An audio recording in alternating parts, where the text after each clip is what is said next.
What happens when Disney's newest princess goes silent, a $300 million gamble faceplants, and an 8-bit underdog struts off with the crown? One moment Rachel Zegler was floating through talk show couches in a blue and gold gown, promising a modern, fearless Snow White.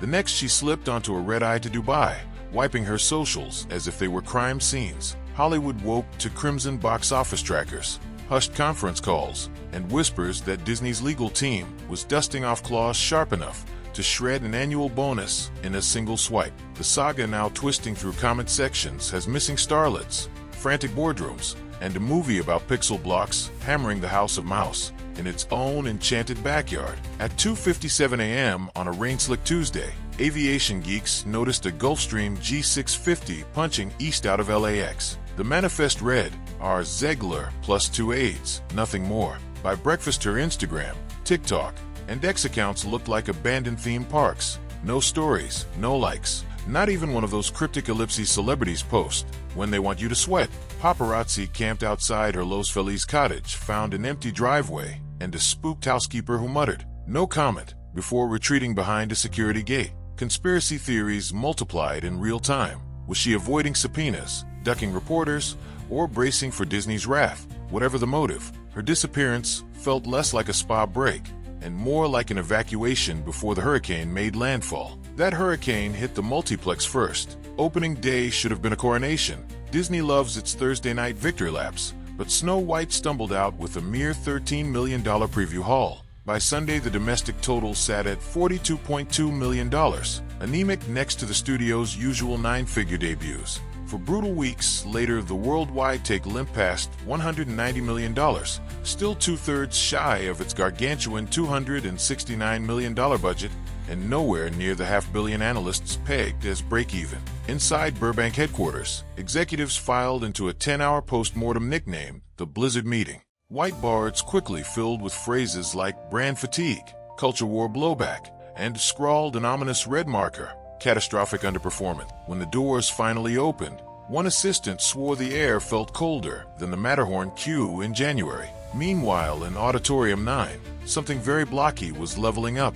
Few believed a live-action Minecraft movie could survive beyond meme status. Critics howled that it was too square, too kid-coded, a glorified streamer special. Yet the Minecraft movie detonated every forecast, muscling out a $163 million domestic launch and blitzing past $720 million worldwide within 25 days. Kids packed theaters in creeper hoodies. Parents, raised on the game's early 2010s boom, tagged along for nostalgia. TikTok exploded with split-screen memes. On one side, rows of vacant red seats at Snow White matinees. On the other, Minecraft crowds cheering like Comic-Con had annexed the lobby. Headlines mocked Pixel's Slay Princess, the block that broke the mouse, and how a $150 million sandbox buried a $300 million fairy tale. One industry analyst dryly noted, if Disney had simply filmed someone playing Minecraft for 90 minutes, they might have fared better. Numbers this ugly demand a scapegoat, and contracts provide convenient knives. Deep inside Zegler's agreement lurked a morality clause that almost sounded medieval. If an artist's public behavior materially harms market performance, the studio can claw back bonuses or even pursue damages. Lawyers circled like vultures around footage from a 2023 junket in which the actress called the 1937 classic outdated, quipped that Snow White doesn't dream about some random guy who stalks her, and promised viewers a princeless story. Culture war commentators latched on, accusing Disney of shredding childhood. Now, with ticket sales in freefall, those sound bites look less like edgy candor and more like Exhibit A in a multi-million-dollar blame game. One leak claims the legal team floated an 8-figure penalty if financial losses tie back to her comments. For a 23-year-old star, no matter how bright, that's a number that rattles the bones. Online, the gale intensified. TikTok detectives stitched every Zegler apology beside infamous PR flops, crowning hers the most corporate mea culpa of 2025. Reaction YouTubers produced hour-long dissections of body language, tone, and background decor, concluding she'd been lawyered into lifelessness. Hashtag armies rolled out hashtag Let's No Rest and hashtag Pixel Power, their memes racking millions of views faster than Disney could issue DMCA takedowns. Even creators normally friendly to the mouse started tiptoeing away. Influencer group chats buzzed with messages like, "Delete that sponsored post," Brand safety risk too high. When word leaked that Disney had quietly emailed content partners to reprioritize other projects, fans smelled a gag order and posted louder. The coup de grace arrived as a grainy behind-the-scenes clip posted by an anonymous YouTube channel titled Pixie Dust Leaks. In the footage, shot during brutal summer reshoots, a sweat-drenched Zegler half-jokes to a crew member, "Can I get hazard pay for kissing Armor Boy in 80-degree plastic?" The line might have read like harmless gallows humor months earlier. Now, it felt like fresh gasoline. The video rocketed to #1 on X Trending within an hour. 2 overseas distributors, spooked by the renewed negativity, reportedly froze marketing spends. Ticketing giants quietly pulled Snow White banners off their home pages. A marketing VP texted a colleague, screenshotted, of course. "We're ghostwriting a hearse." Brands bolted next. 3 beauty campaigns, slated for spring, vanished from agency grids. A sneaker collab once heralded as royal streetwear evaporated from retailer databases. Sponsorship trackers downgraded Zegler to risk-sensitive. Corporate shorthand for "call us after the next election cycle." Inside the actress's camp, strategy meetings lasted past midnight. One faction pushed for a tear-soaked primetime interview. Think Oprah meets Crisis Boot Camp. Another argued for total exile, deactivate socials, enroll in a Paris theater program, re-emerge in 3 years with an indie darling Oscar bid. A third whispered about pivoting to Broadway, where standing ovations can drown out online vitriol. Yet any plan required Disney's blessing, and at that moment Disney's hierarchy was too busy bleeding red ink to discuss redemption arcs. Over at the studio, executives launched a task force nicknamed Operation Mirror Mirror. Its mandate: dissect every decision, from script tweaks to merchandising slogans, that turned a surefire win into an instant cautionary tale. Development chiefs quietly froze several radical reimaginings of legacy titles until the task force report landed. One project lead admitted, sotto voce, "If we have to pause, we pause. The shareholders have pitchforks." Even the theme park division felt tremors. A Snow White parade float scheduled for the holiday season was suddenly under review. Costuming teams dusted off backup Princess Aurora gowns, just in case. As months of drama condensed into trending sound bites, a darker subplot emerged: the money trail. A well-sourced trade reporter suggested Disney's accountants might shift part of the Snow White write-down into a segment that normally cushions ESPN costs, disguising losses until fiscal year close. Another rumor claimed creditors demanded assurances that future live-action remakes wouldn't stray from brand DNA. Inside union halls, craftspeople worried that one high-profile flop could slash budgets for everything from set builders to on-set tutors. When a castle crumbles, one veteran carpenter said, it lands on the villagers first. Back in Dubai, Zegler tried to live invisibly inside a 7-star resort whose nightly rates could bankroll a regional theater tour. Local paparazzi failed to snap even a grainy photo. Some speculated she booked entire floors to avoid lobby cameras. Hotel staff signed NDAs thicker than the hotel's dessert menu.